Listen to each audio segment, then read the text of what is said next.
Quelques images du château de Fontainebleau.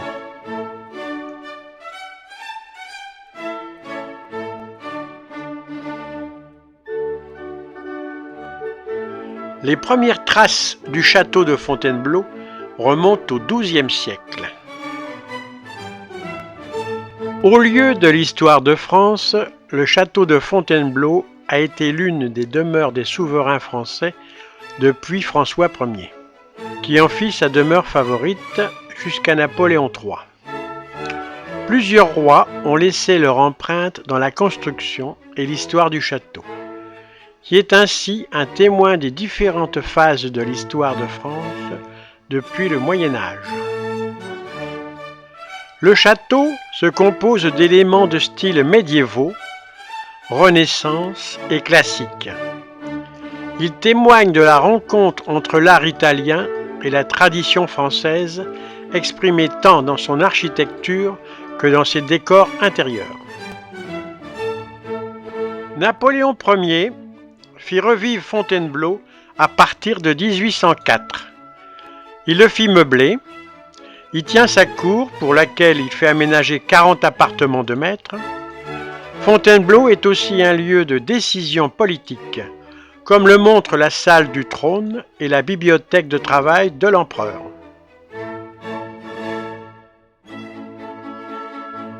La galerie des Fastes, aménagée par Napoléon III en 1866, à l'emplacement d'un escalier et d'un vestibule, la galerie des Fastes, dont le plafond est décoré de l'aigle impérial peint par Alexandre de Nuel en 1866, est ornée de plusieurs tableaux illustrant l'histoire du château.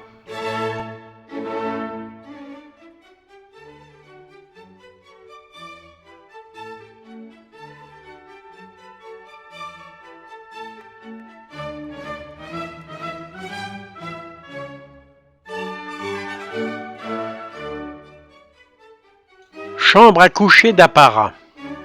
Cette ancienne chambre d'Anne d'Autriche possède un plafond et des lambris peints de grotesques polychromes.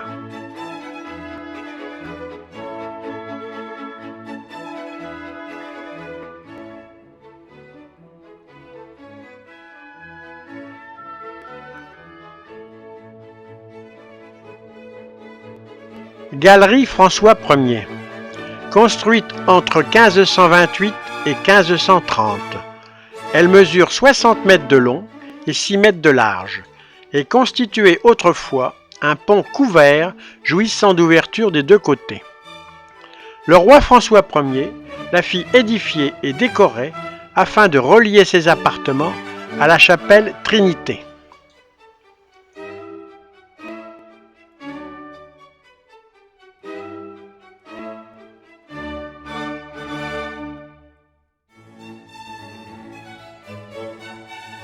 La chapelle Trinité, ancienne église conventuelle des religieux trinitaires, installée ici par Saint Louis en 1259.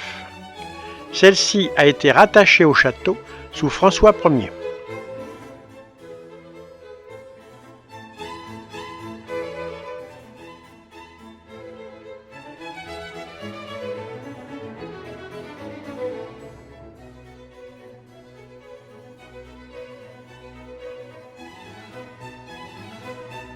Salle de bal.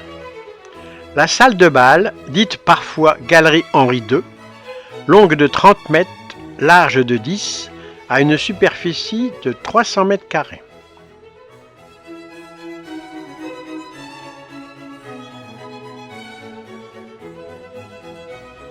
Détail du plafond à caisson.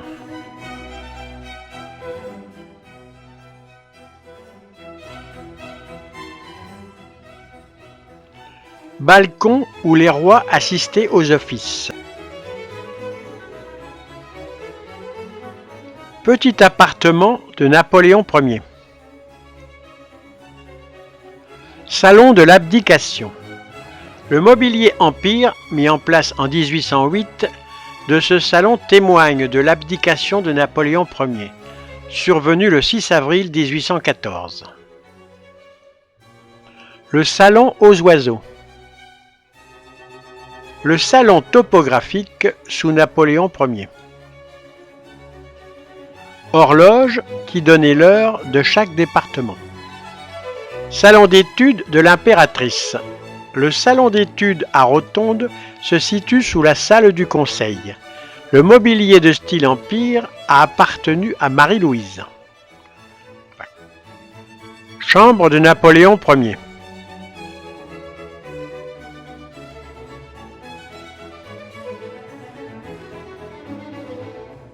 Salle de bain. La baignoire est derrière le canapé.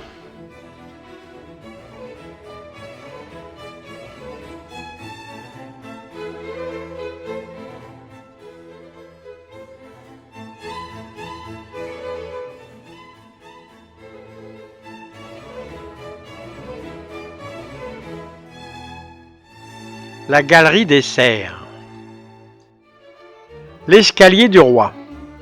Construit entre 1748 et 1749 à la demande de Louis XV et sous la direction de Jacques-Ange Gabriel. L'escalier du roi, dit aussi autrefois chambre d'Alexandre et antichambre de Madame de Maintenon, se situe à l'emplacement des anciens appartements de la duchesse d'Étampes. La bibliothèque a été aménagée en 1808 dans l'ancien salon de jeu de Louis XVI.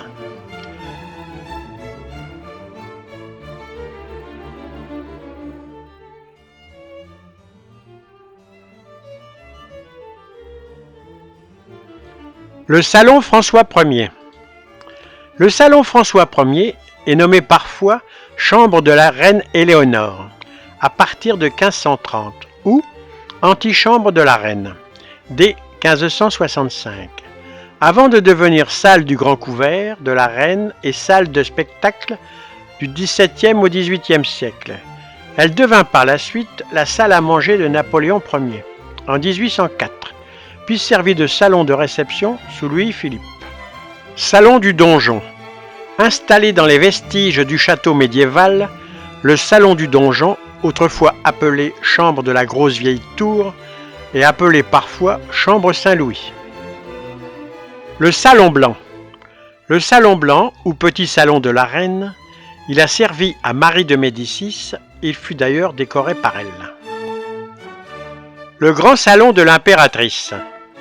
Le grand salon, dit aussi salon des jeux de la reine, servait au XVIIe et XVIIIe siècle de grand cabinet de la reine. Avant de devenir salon des jeux sous Marie-Antoinette, en 1804, la pièce devint le deuxième salon de l'impératrice et redevint salon des jeux à la Restauration. Cette pièce abrite la chambre à coucher de la reine depuis le XVIe siècle. Et c'est là qu'est né le grand dauphin, fils de Louis XIV et Marie-Thérèse, le 1er novembre 1661. Cette pièce est surnommée ainsi la chambre des 6 Maries, en référence aux différentes souveraines qui l'ont utilisée. Marie de Médicis, Marie-Thérèse d'Espagne, Marie Lesinska, Marie-Antoinette, Marie-Louise d'Habsbourg, Marie-Amélie. La pièce a été réaménagée pour Joséphine entre 1805 et 1807, avant d'être habitée pour la dernière fois par l'impératrice Eugénie. Boudoir de la reine.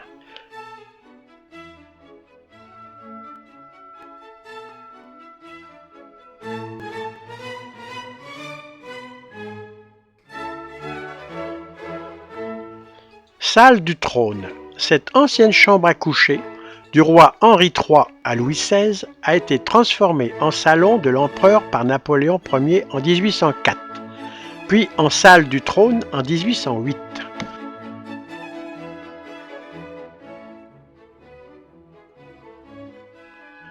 Chambre de l'empereur.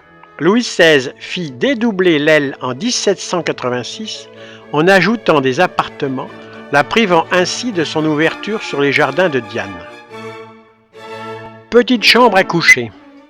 Ancien cabinet de travail de Louis XVI, la petite chambre à coucher des appartements de l'empereur constituait en fait le cabinet de travail de Napoléon.